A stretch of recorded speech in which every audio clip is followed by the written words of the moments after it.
I arrived late to the reunion, my hand tightly gripping my son's small palm. The moment we stepped through the heavy double doors, the ambient chatter of the banquet hall seemed to evaporate. It wasn't a gradual silence. It was sudden, heavy, and directed entirely at us.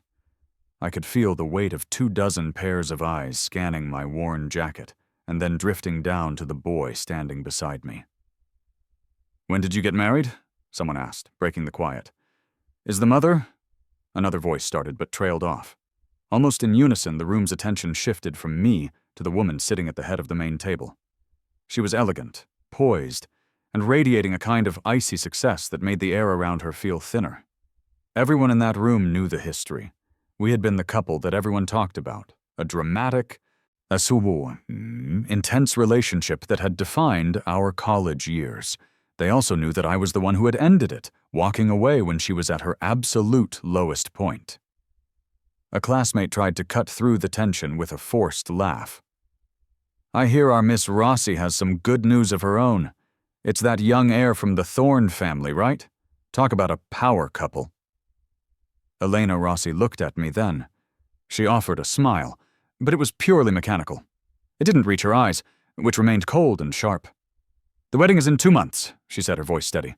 "You and your son's mother should definitely come." I pressed a hand to my chest, forcing a bitter, polite smile onto my face. "Of course." "Mark, is that you?" A voice called out from near the door. "It's been ages. You have a kid now?" The attention snapped back to the little boy at my side.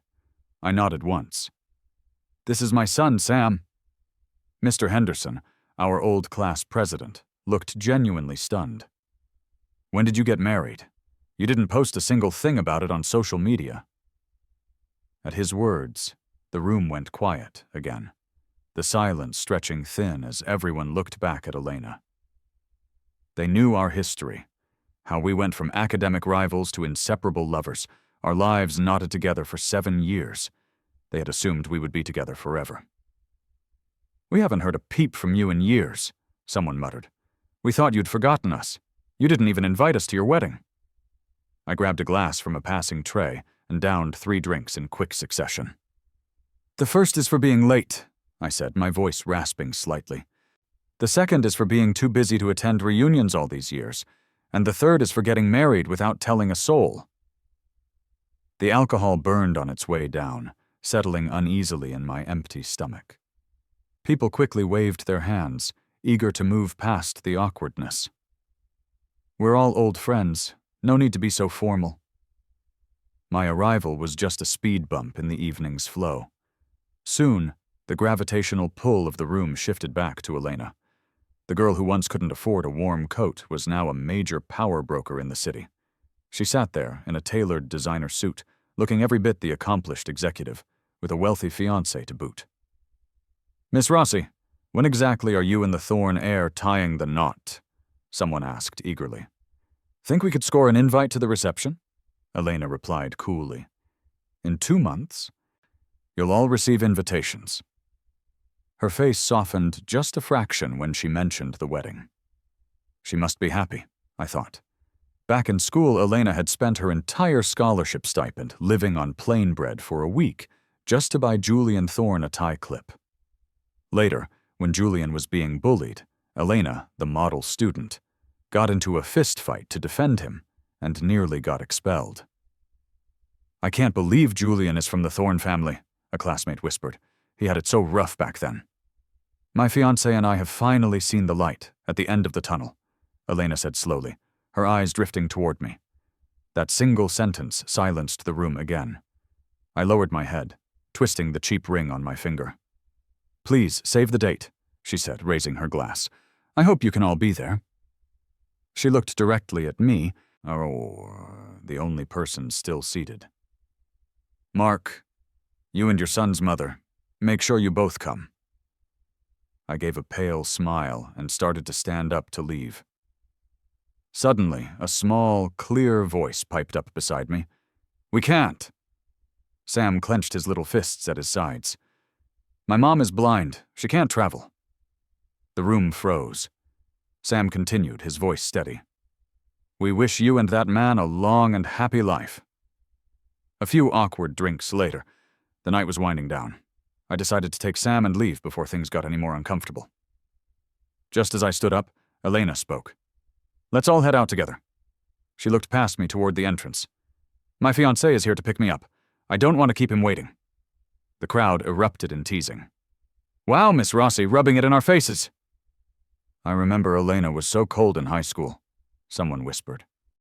I can't believe how sweet she is with him. That's true love. Mark, if you hadn't broken up with her back then, that could be you right now. A guy slapped my back, laughing. I let out a dry laugh. That's all in the past. Sam tugged on my hand as we walked out. Daddy, why didn't you tell them what really happened with you and Mommy back then? I knelt down and fixed his collar. They don't really care about me, and they don't really care about Elena. They just love the drama. The truth doesn't matter to them. What matters is that we know. So much time had passed. The specific rights and wrongs of yesterday didn't seem to carry much weight anymore. Near the entrance, a black, luxury sedan pulled up. A handsome man stepped out, smiling, holding a woman's trench coat. We had a deal, remember? Julian Thorne said, his voice sounding a bit helpless. No coming home smelling like a dive bar. Elena smiled, her eyes soft, and let him drape the coat over her shoulders. Watching them, I remembered a quote I'd read recently.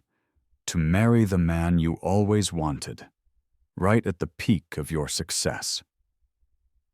Isn't your wife coming to get you? An old classmate asked casually as he unlocked his car.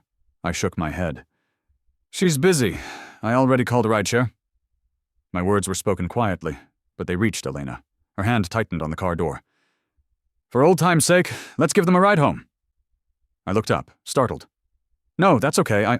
My phone buzzed. A notification popped up. Your driver has canceled the trip. The cold wind sobered me up instantly. Elena's lipstick was a vibrant red against her pale skin. What, are you still holding a grudge? Don't make things harder on yourself. It's impossible to get a car here at this hour. If you won't think of yourself, think of your son.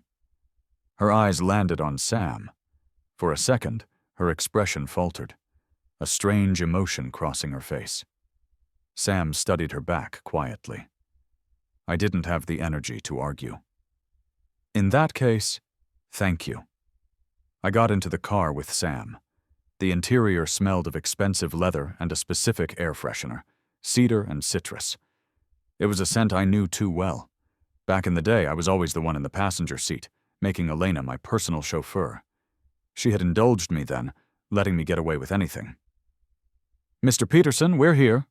The assistant's voice from the front seat pulled me back to reality. Before I got out, the assistant handed me a set of car keys. From Miss Rossi. She said this was the car you gave her back then. Now that she's getting married, she felt it wasn't right to keep it. I clutched the keys. A little dog keychain I'd bought at a gas station years ago was still attached. I understand. I sent Sam inside the house first, then turned back to the car. The assistant hadn't left. Is there something else? I asked. The assistant studied me for a moment. You disappeared for so long. Is there a reason you suddenly came back? Did Elena ask you to say that? No. I gave a light, breezy smile. I just felt like coming back. No special reason. The assistant spoke slowly. I've been with Miss Rossi since she started her company. I know how much she's suffered. You once nearly destroyed her. It was only when Mr. Thorne came along that she started to live like a human being again. So please, I'm asking you, do her a kindness and leave her alone. I took a deep breath, my thumb rubbing the worn plastic of the keychain. She and I were tangled up for a long time. I know her. She won't look back. And neither will I. I went inside. My best friend Dave was sitting on the couch playing video games with Sam. I exchanged a few words with them, but went straight to my room. Seeing Elena again after 4 years had shaken me. I could still remember clearly how red her eyes were the day we broke up. She was thin, exhausted, her eyes filled with disbelief. She had demanded to know what she was to me, just some accessory I could toss aside whenever I got bored. Elena and I were too similar. We were both stubborn, proud people. We would argue and fight, but neither of us would ever say the one word that would stop the other from leaving. After the shouting stopped, a terrible calmness had taken over. She had said, "Once this crisis is over, let's break up." I remembered the sound of the wind masking the sob that choked in my throat. "No need to wait," I had told her. "If we're going to break up, let's not pick a time." That night, I moved out of the apartment we rented together. A week later, a friend of Elena's called me, screaming into the phone. "Mark, do you even have a heart? Your family went bankrupt and racked up a huge debt, and Elena nearly killed herself paying it off for you, and now that you're done using her, you just kick her to the curb?" Then she sent me a photo. Elena was lying on the cold floor of our rental, her face pale, lips turning purple, her arms covered in bruises. "She's reckless," the friend sobbed. "To do this for a man like you? Tatartwan. To be a human punching bag just to earn money for your debts, even after you dumped her? So that's what she meant by, 'once this is all over.'" I sat there, the smell of antiseptic from the hospital ward filling my nose, fighting through a sharp headache. "That was her being stupid," I whispered to no one. "Bad judge of character." "Yeah, it was," Elena's voice came over the phone. She had mustered enough strength to grab it. Her tone was laced with sarcasm and ice. "Mark, the money you gave me back then? I've paid it all back with interest. It's over, just like you wanted. We're even." A knock on my bedroom door brought me back. "You're not asleep yet, are you?" Dave walked in, handing me a glass of warm milk. "Sam is already out cold." He looked at me, hesitation in his eyes. "Your condition is stable now. Are you sure you don't want to try and fix things with Elena? You know, even though Sam doesn't say it, he really wants a mom." I clenched my fists and gave a bitter smile. "You know how ugly our breakup was. Besides, she's about to get married. What am I supposed to do, go be the other man?" Dave sighed. "You're right. It's been 6 years. You should move on. By the way, how did it go asking your old classmate to help you find a job at the reunion? Did she agree?" I nodded. "More or less." "That's good. Get a stable job first, get started on your new life?" I could hear the worry in his voice. "Don't worry," I said. "My mental state is very stable now. Something like that won't happen a second time." Thanks to my old classmate Sarah, I landed a decent job at a marketing firm. On my first day, the department manager, Karen, helped me get settled. She gave me a detailed overview of the company. "Don't worry, Sarah gave us a heads up, so we'll look out for you. Here's the project info. Start by getting familiar with it." I nodded, but then a movement caught my eye. A woman in a black pantsuit walked by, her profile sharp, assistants scrambling around her with tablets and files. She brushed past me, and for a moment I froze, wondering if I should say hello. After she was gone, I let out a breath I didn't know I was holding. Not saying hello was the normal thing to do. She was an ex, after all. Karen clicked her tongue and whispered, "That woman is our biggest client. Don't let that movie star face fool you. She's absolutely ruthless. She's rejected our proposals 3 times already." I froze. Will I have to interact with her? "Our department deals with her a lot, but you're new, so probably not yet." "Why? You two have a history?" She laughed.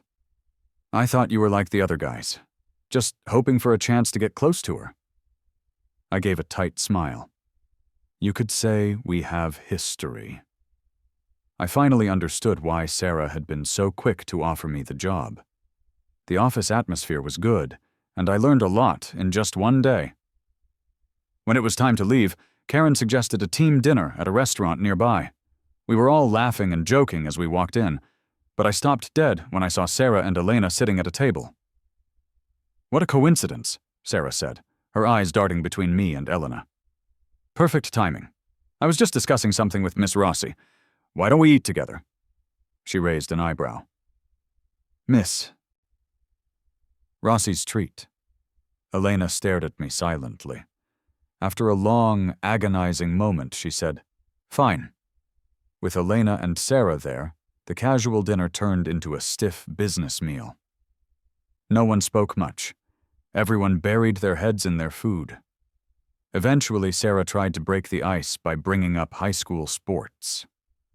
My colleague, a young guy named Lee, joked, "Sarah is shameless. She ran in our company relay once and it was a disaster. But Miss Rossi looks athletic. I heard you were classmates. Did she compete?" In high school, I never knew Elena to care about sports. In my memory, she was the girl sitting alone, solving complex math problems, indifferent to everything else. It wasn't until college, after we got together, that things changed. We were walking past the track one day, and I casually complimented an athlete. The next day, she signed up for a race. I teased her about being competitive, and she just said, "Make sure you get a front row seat." But the day I was supposed to watch her race became the beginning of the end for us. On my way to the track, I got a call. My parents had been in a car accident. My father's company was in crisis. A mountain of debt suddenly crushed me. I walked home like a zombie. The world plunged into darkness. Elena called me dozens of times that day. I didn't answer. I just sat in the dark. The next morning, she broke down my door and threw her arms around me. She said she was there. She would help me fix it. From that day on, I dragged her down with me. I watched her get thinner, watched the bruises appear from her sparring job. I lost my temper, telling her to stop, to let the creditors take me. But she refused. She said 2 people solving a problem was better than 1. She worked days developing software and nights at a boxing gym. In a year, she paid off most of the debt. That night we celebrated. There was a desperation to it. Reality had worn down her edges. We moved in sync, needing to feel the physical proof that we were still alive. Only when we were tangled together did I feel safe. But later, I saw the driver who had hit my parents. I don't remember exactly what happened, only that I woke up in a psychiatric hospital. They said I nearly killed the man. They said I was unstable. My doctor, Dr. Eris, told me I needed long-term care. He asked if I wanted to call anyone. I thought of Elena. I didn't want to be her burden anymore. I didn't want to selfishly ask her to wait for a crazy person, so I ghosted her. "Want me to give you a ride home?" Karen asked, snapping me out of my memories as the dinner ended. "No thanks," I said. "I'll take a bike share. It's close." A few minutes later, standing on the curb, an icy voice spoke from behind me. "Your wife really is an invisible woman, isn't she?" Elena stood there, glancing at the bike app on my phone. She scoffed. "Trying to pretend we don't know each other in front of your colleagues? Or are we so familiar that you don't even bother with a hello?" She lit a cigarette, smoke curling around her fingers. Her car pulled up. The same one. "Get in," she sneered. "Either that or I stand here with you all night. Your choice." Halfway to my place, Elena told the driver to detour to a private villa. Realizing something was wrong, I told her to stop. She grabbed my wrist, her grip surprisingly strong. "Don't you think you owe me an explanation for back then? I thought we made everything clear. Please stop the car." "If it was a mutual breakup, why have you been hiding from me for 4 years?" She was shouting now. "I wasn't hiding. I just lived somewhere else." "Elena, what are you doing? Is getting an answer worth making us both miserable?" She laughed, a harsh sound. "Yes. In your eyes, all I want is an answer." She unlocked the doors. "Since you left, why did you come back?" "For my son. The schools are better here." "And his mother? She agreed to this?" "Yes." Elena laughed again, her eyes turning red. "Mark, even now, are you going to lie to me? There is no one else." The truth was, after Elena gave birth to Sam, I told her the baby had died from a birth defect. She couldn't accept it, but her career was just taking off. An unwed mother with a bankrupt ex-boyfriend? It would have ruined her. I didn't want the child in me to be the anchor around her neck. Under pressure from her family, she buried her grief in work. She became the success she is today because I made myself and our son disappear. But I couldn't tell her that now. Not when she was marrying Julian. "Let me go," I said clearly. "You're just bitter. Bitter that you did so much for me only to get dumped. You want an answer? Fine. I never regretted breaking up with you." I knew exactly where to stick the knife. "I couldn't stand you since high school. Isn't it funny? I took pity on you, gave you some money, and you thought I loved you. My rival became my little follower. You even nearly killed yourself to save me. Tell me, wasn't that interesting?" My eyes burned, but I fought back the tears. Elena listened quietly. Then she laughed coldly. "Didn't you think it was fun? Then why didn't you keep playing?" "Does it matter? Can you let me go now, Miss Rossi?" I pulled the door open and stumbled out. The moment I hit the fresh air, my stomach lurched, and I vomited on the pavement. My hands trembled, my vision blurring. "What's wrong with you?" Elena was beside me instantly, pushing me upright. I dialed Dr. Aris's number with shaking fingers. "How did you let it get this bad?" Elena hissed. "I'm sorry to worry you," I mumbled, handing the phone to her. "Can you tell Dave?" I vaguely remember Dr. Aris arriving, glancing at Elena, and warning me about emotional volatility. When I fully came to, I was in a room that looked exactly like our old rental apartment. After all these years, "You still haven't fixed your low blood sugar," Elena said. She was holding a bowl of porridge, blowing on it. It triggered a memory of the high school track meet. I had run the 1,500 meters out of spite and passed out at the finish line. She had made me porridge then, too. "You made this?" I asked. "I thought you were bad at cooking." "Just make do." She sat by the bed, feeding me a spoonful. It was surreal. The same porridge, the same person, but everything had changed. "Elena," I choked out, "you know we have no future. Let me go. You have everything you wanted. You're just fixated on me because I represent a failure in your past." Tears streamed down my face. Elena stared blankly, then said in a hoarse voice, "Okay."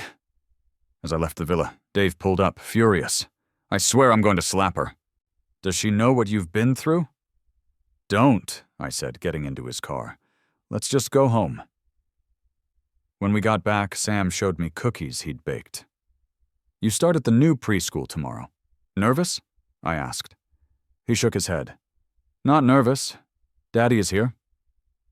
Life returned to a routine. I took Sam to school, worked all day. Karen kept me out of direct contact with Elena, using group chats for everything. "Is Miss Rossi in a bad mood?" Lee complained one day. "Her feedback is harsher than ever. Aren't people supposed to be happy before their wedding?" "My son is at a friend's house tonight," I said. "You guys go. I'll finish the revisions." It was 1 a.m. when I finished. I sent the file and packed up. The elevator was out of order, so I took the stairs. The stairwell was dark. I lost my footing and pitched forward. "Einheim," but a hand grabbed my arm, yanking me back against the wall. "Elena?" "Yeah," she said. "Sarah called maintenance. It should be fixed soon." We walked down the rest of the flights in silence. At the lobby, Sarah stepped out of the now working elevator. "I came to get files," Sarah said, yawning, "and Elena gave me a ride. Come on, I'll drive you home." In the car, Sarah couldn't hold it in. "I know it's not cool to sell her out, but I'm sick of this. It was Elena who asked me to come get you." She looked at me in the rearview mirror.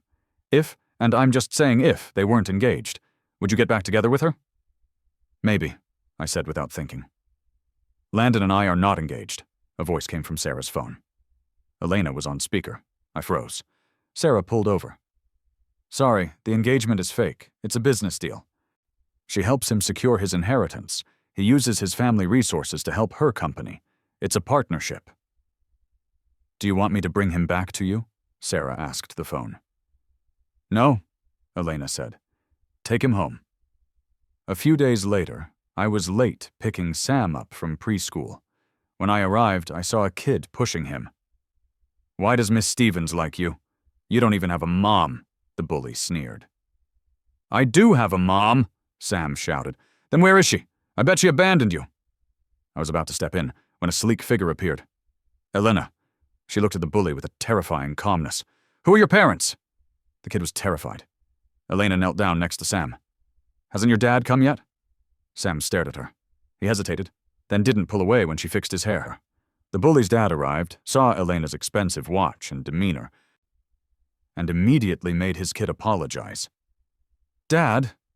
Sam saw me and ran over. "Sorry I'm late," I said. I looked at Elena. "Thank you." It was nothing. For the next 2 months, Elena started showing up at the preschool.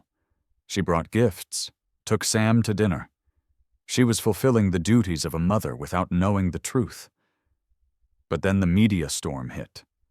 Someone dug up my past, the bankruptcy, the asylum stay, to sabotage the Vance-Thorne merger.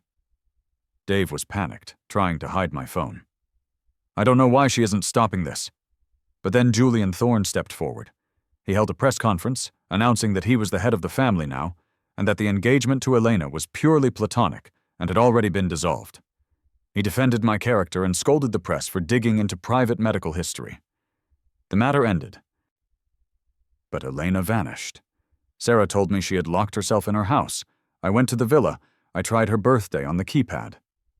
Nothing. I tried our anniversary. Nothing. Have you tried your birthday? Sarah suggested. The door clicked open. Inside, it was dark. Wine bottles everywhere. Elena was slumped on the sofa, looking broken. Elena? I called out. She looked up, eyes swollen. She reached out and hugged me, burying her face in my chest. I'm sorry, she sobbed. It's okay, I said, holding her. I never blamed you. The treatment, did it hurt? She asked. It didn't hurt, I lied. I'm hungry, I said after a while to break the tension. Can you make me something? She went to the kitchen. I watched her shaking hands as she boiled pasta. I realized then that I had been wrong. 2 people solving a problem is better than 1. If I had been honest back then, maybe we wouldn't have lost these years. Maybe we would have saved each other sooner. She brought the pasta over. Let me take care of you, okay? I don't trust anyone else to do it. A tear dropped into the bowl. Okay, I said. Maybe there's a parallel universe where we never broke up. But in this one, we didn't lose each other completely. The road was messy, but we were finally on the same path.